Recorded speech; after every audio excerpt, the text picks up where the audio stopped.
Hello students, आज हम लोग एक नया चैप्टर उठा रहे हैं रिवीजन पॉइंट से। वो है सेट्स। इसके पहले आपने जिस चैप्टर को अच्छे से रिवाइज किया, हर तरह की प्रॉब्लम्स को समझा, वो था प्रिंसिपल ऑफ मैथमेटिकल इंडक्शन।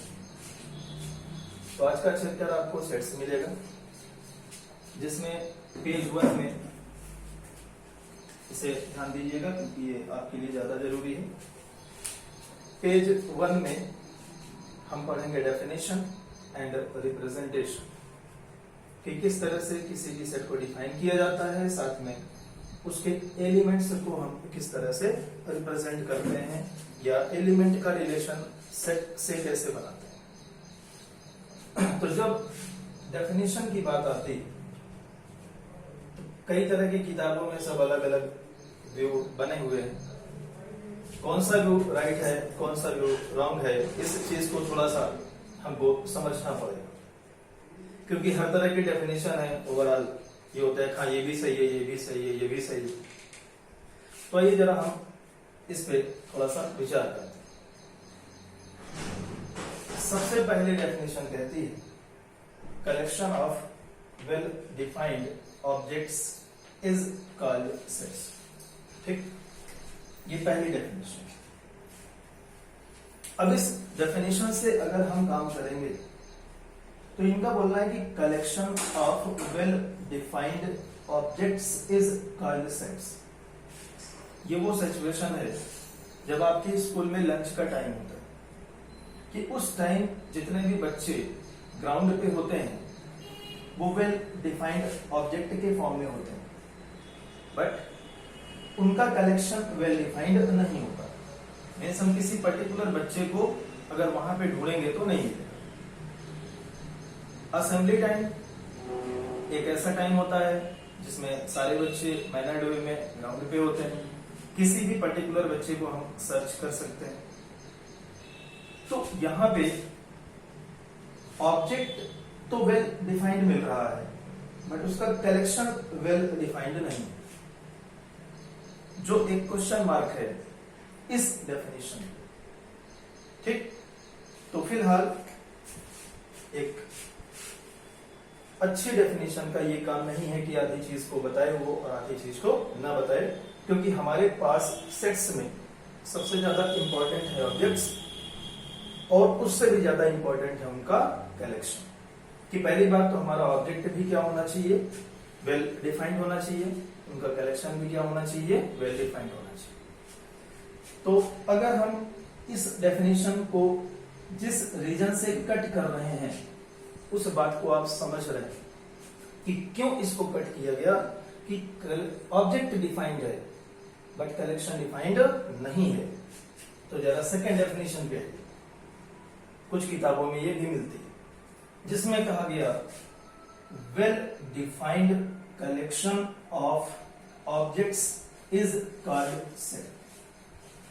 इसकी प्रॉब्लम सुनिए।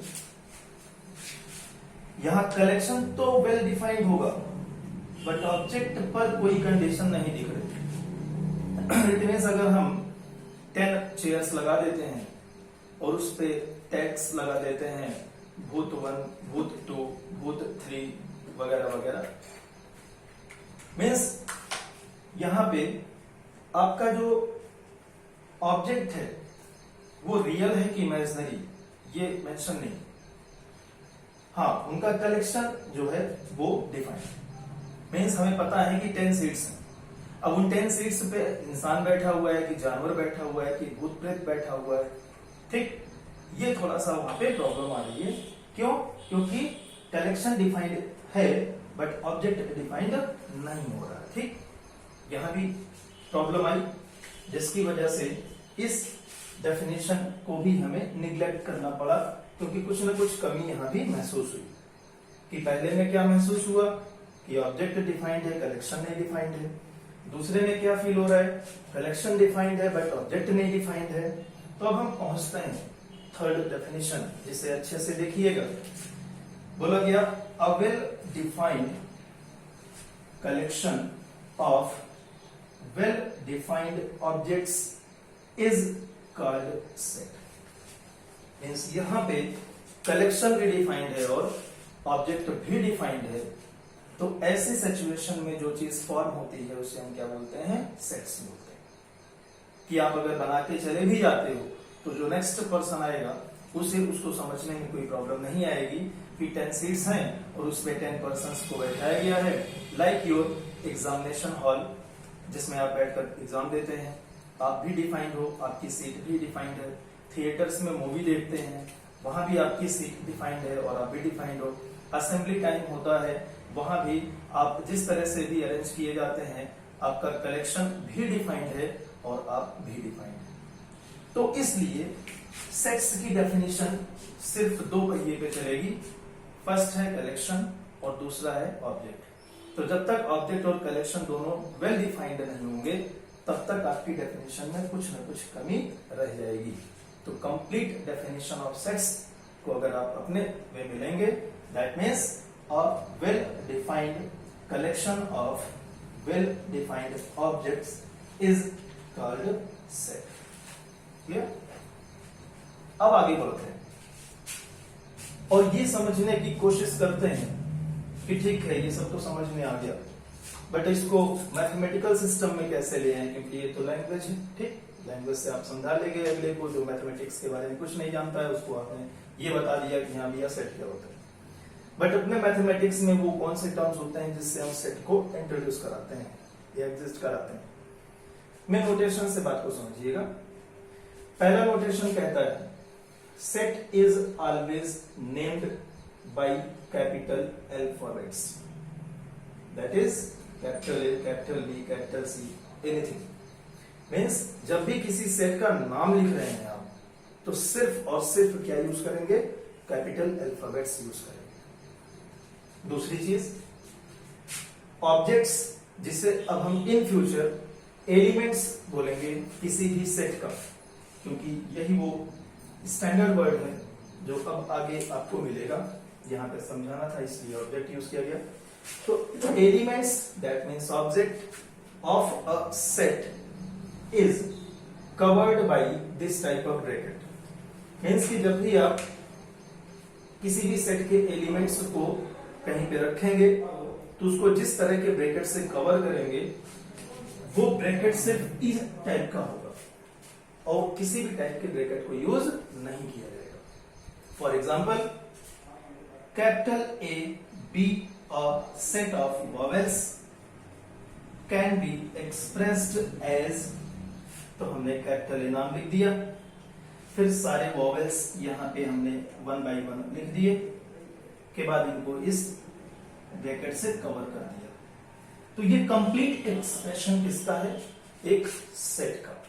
मैं सबसे ज्यादा इंपॉर्टेंट है समझने वाली बात कि किसी भी सेट के एलिमेंट को उससे रिलेट कैसे करते हैं। इसे यहां के नोटेशन में देखिएगा, जैसे ये कैपिटल एलिमेंट है और इसे आपको इसके सेट से इंडिविजुअल रिलेट करना है, तो इस टाइप का सिंबल दिया जाता है और इस सिंबल को कहा जाता है बिलोंग्स टू। ध्यान दीजिए, बिलोंग्स टू। तो इधर कौन रखा है, एलिमेंट, इधर कौन रखा है, सेट। तो किसी पर्टिकुलर एलिमेंट को उसके सेट से रिलेट करने के लिए इस सिंबल को यूज करेंगे और पढ़ने की लैंग्वेज ये पूरी होगी। अगर सेट के अंदर एलिमेंट है तो small a belongs to A, which implies to us small a belongs to A. मतलब ये पढ़ने का तरीका है और ये एक्सप्रेस करने का तरीका होगा मैथमेटिक्स में। कोई ऐसा एलिमेंट जो इसके अंदर नहीं है उसे इससे रिलेट करवाएंगे तो सिंबल बिलोंग्स का ही बनेगा, बट वो काट दिया जाएगा। तो उसे आप कैसे पढ़ेंगे, जैसे कोई पी एलिमेंट लिया जो इसके अंदर कहीं नहीं है, फिर भी ए से कनेक्ट करना है, हमने पी लिखा, डज नॉट बिलोंग्स करा और ए लिखा, मीन्स इस तरह से दिखाया। इसे पढ़ेंगे कैसे, P does not belongs to A। तो सेट के अंदर एलिमेंट है, that means belongs to, नहीं है, that means does not belongs to। ठीक, तो इस तरह से आप किसी भी सेट के साथ किसी भी एलिमेंट को कनेक्ट कर सकते हैं। अंदर होगा तो belongs to, otherwise does not belongs to। अब आगे की चीजें, जो इसके बाद का टॉपिक है नेक्स्ट वीडियो में लेते हैं, नहीं तो वीडियो लंबा होता है और फिर प्रॉब्लम आती है आप लोगों को डाउनलोड। क्लियर? अब हम पेज सेकंड पे चलेंगे। ओके।